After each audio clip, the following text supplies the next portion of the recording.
Welcome back, everybody. Ladies and gentlemen, this is the Inboard M1. This is a premium $1,400 electric skateboard, and unlike most of the products that I do feature on this channel, I didn't just get this to make a video on it. I actually bought this to use as a form of commuting to and from the office, the dorm, and the fraternity house, and damn am I happy with that decision. When you buy the Inboard M1, what you get in the box is one, the board itself, of course. You get a battery charger, a remote, and a soft carrying case for the skateboard. Starting with the board itself, obviously we have this black and red appeal going on. It is a stiff deck, unlike the boosted board or other competition. There's not a lot of flex in this deck, which helps turning and maneuverability at high speeds. Of course, you got the whole sleek look. There's no exposed motors on the bottom because they are hub motors built into the back wheels. The whole bottom is enclosed and everything, which looks really sleek and also adds the functionality of being splash proof so you can use it in slightly damp conditions. And the whole thing comes in at 14 pounds, so it is no joke if you have to carry this thing around if it dies or something. And real quick, I might as well mention, yes, this is a dirty board. This is me. I used it and I use it very often, so it's getting scuffed up around the edges and stuff is getting dented or scratched or peeling a little bit, but that's just because I use it on a frequent basis, and that's naturally how it's gonna look after you use it.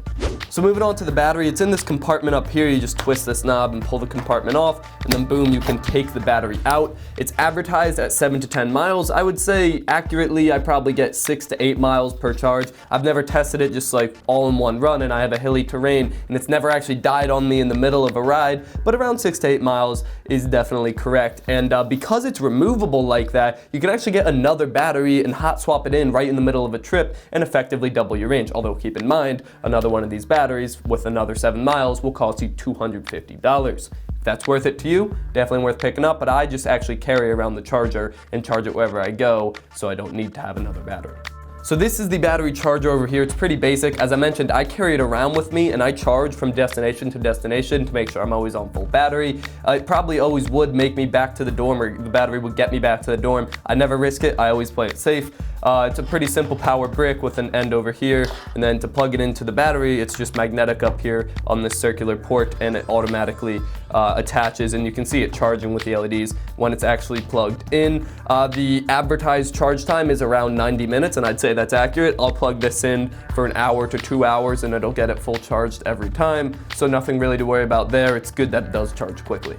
So this is the remote. It's the reflex remote. It's pretty good. The shape is nice. It's ergonomic. It's got this bendy thing that like holds your knuckles in place so it doesn't fall out. Got a safety trigger on top that you need to engage, and then you can go up or down depending on which direction you want to go. There's also a power button that has some extra functionality I'll talk about when we go outside. The most annoying part of the remote, I would say, is it charges with a mini USB port, and you do need to keep it charged. I lost the cable it came with, so now I need to figure out how to charge it because I have like 1,000 micro USB cables, but no mini USB cables to be found, so I'll have to figure that out in the near future. But if it does die, you can also control it with an app, with the Inboard Vision app, I believe it's called. So it's not like the remote's the only thing, but it is annoying why they chose to use mini USB. So now we're outside. Turning on the board is as simple as just holding the power button on the remote. It'll make some beepy noises, and once it connects up, the lights on the board will turn on and you'll get another beep. You can see that there's both front lights and back lights on the board. Now these are very important. They're always on by default. You can turn them off in the Inboard Vision app if you choose to do so. I would leave them on because with them on, especially when you're riding at night, it makes it a lot easier for cars to see you. And that's a real concern if you're actually riding on the streets at a like a 20 mile per hour, 15 mile per hour speed. You want to make sure that drivers are aware of you and you're not putting yourself in danger. And before we start, there are a few things I want to show you on the remote that you can do. So if you click the power button twice, that'll show you your power level out of 4. So I have 2 lights out of 4, which means I have about half battery. You can get a bigger or a more exact reading in the app itself, but this is generally all you need. You just click the button twice and you get your battery level. You can also control your riding mode. So there are 3 riding modes, and to change between them, you click the button 3 times. And you get a little beep corresponding to that is beginner's mode, which tops out at like 5 miles per hour. 3 more times, you're in intermediate, which tops out about 14 miles per hour. And then there's advanced, which tops out at 20 miles per hour. And it's also important to note that with those riding modes, you're also increasing the aggressiveness of the acceleration each time. So advanced will accelerate significantly faster than beginner would accelerate. Mission failed. We'll get them next time. It's also worth noting that when I started with this board, I had little to no experience with riding skateboards, like a little bit back in middle school, but that's it. And at first I started on beginner's mode and was like, I don't even want to go above 5 miles per hour. Pretty quick for the next day or two, I was in intermediate mode. And then after just like 2 or 3 days, I was on advanced mode. And now during that commute, the commutes I take, basically the entire time, I'm at the top speed of 20 miles per hour. So it is definitely a pretty easy learning curve. Just once you're on the board and using it, you get used to it really quickly. Disclaimer, you can fall at top speed. While recording this video, for the first time ever, I fell going at full speed, 20 miles per hour, and I don't have a helmet on. I'm gonna show you that clip. Just don't be like me, don't be stupid, and wear a helmet if you're gonna use a board like this and go fast.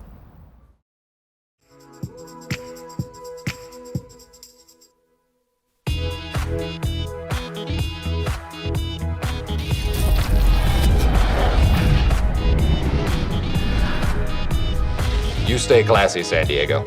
Ladies and gentlemen, this is the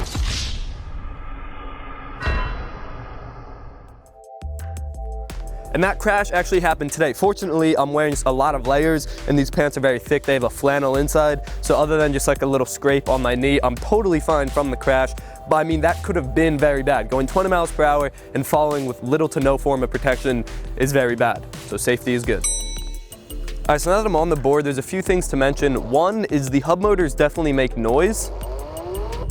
Because they're just a smaller motor, there's more noise coming from it. Fortunately, it sounds really high-tech and awesome.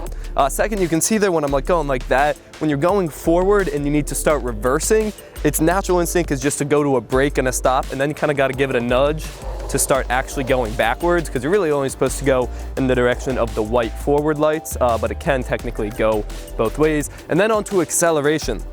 So because we're using hub motors and not the belt-driven motors like in the boosted board or the Z board or anything, acceleration is not that fast. Even if you're on the full advanced mode and you go like a full throttle forward, acceleration is pretty slow. And in my opinion, at least, that's a good thing. I don't really need the from like 0 to 10 miles per hour in 2 seconds. I would kind of prefer just a smooth acceleration getting up to top speed. And that's what you have with it. It's just worth noting that the acceleration isn't that fast. So coming to a stop with the braking is as simple as just throttling in the opposite direction as you're going. And the braking is actually regenerative braking, so when you're braking and going at a fast speed, it'll actually charge up the battery with that brake, which is great, and it puts a little bit more charge. So if you have a downhill section, you can just regenerative brake the whole time and actually get some juice back in the battery from that. And the brake isn't too powerful. Similar to the acceleration, it just brings you back to a stop. It won't throw you off the board or anything. Even if you go a full brake at top speed, it'll just slowly take you down to a stop. So both the acceleration and brake aren't too aggressive, and at least in my opinion, that's a very good thing. And the last thing I want to mention while we're out here is that this thing is splash proof. You can see some wet spots all around that. The white on there is me trying to wash it with a paper towel because I'm not very smart and didn't realize it would leave residue. But it is splash proof and then slightly waterproof. So like I've ridden it through light rain as well as puddles like right after it stormed, and I've had no problem with it. And it works pretty well even through a little bit of snow. Obviously you're not supposed to drench it or soak it or dip it in water, but it can handle some. And that's especially true because of how everything is enclosed in its hub motors instead of exposed motors and stuff, so it does resist weather. Alright, so as I mentioned earlier, I use this as a form of commuting, and there are 3 major routes I take it along. I take it along from the office to the dorm, I take it from the office to the fraternity house, and I take it from the fraternity house to the dorm, and the vice versa of each of those options. That's 3 different routes. I could take it to class every time I go to class. Yes, that would take a 15-minute walk and turn it into like a 5-minute skateboard ride, but I was more worried about these really long commutes. The walk to class, I don't really mind that much, but if you did get one, you absolutely could take it to class. It's not that big of an inconvenience. So with an Uber, which I was using before I had this skateboard, I was using an Uber to do these commutes.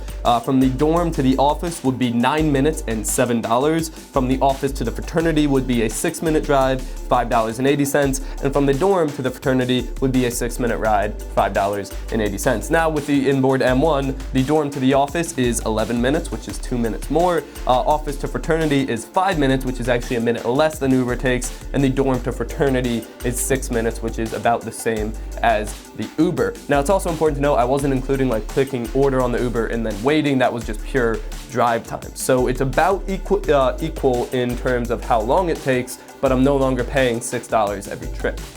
And then if we take the averages, I go from the dorm to the office 3 times a week, from the office to fraternity 3 times a week, and between the fraternity and the dorm about 3 times a week. That adds up to about $55.80 per week spent on Ubers, give or take each week.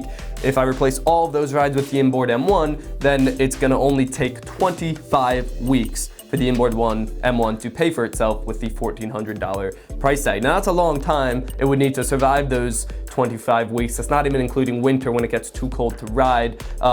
So it's not like it's the best economic option ever. It's not gonna save you a ton of money, but it's a whole different lifestyle riding on the board rather than just hopping in Ubers every time.